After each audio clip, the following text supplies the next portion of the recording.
Yo,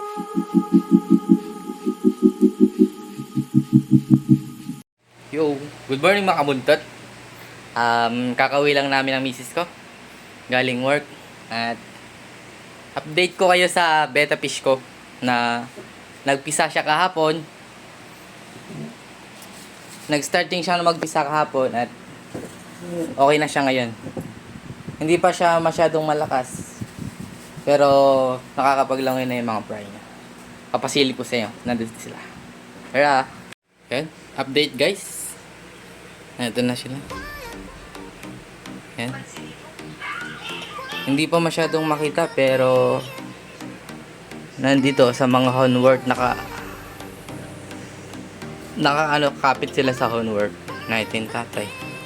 Yan.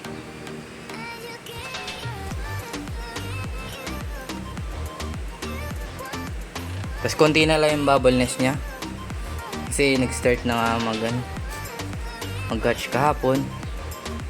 So, ayun ng 2 days pa para free swim na sila. Yan. Tapos para maalis na natin yung tatay. Then, papakainin ko muna yung tatay habang nagbabantay ng betta fish fry niya. Yan guys. Max flow para sa betta fish male. Ito. Kunti lang kasi hindi naman masyado nakakain. Ito guys. Pwede naman siyang pakainin habang nagbabantay ng mga fry niya. Ayan.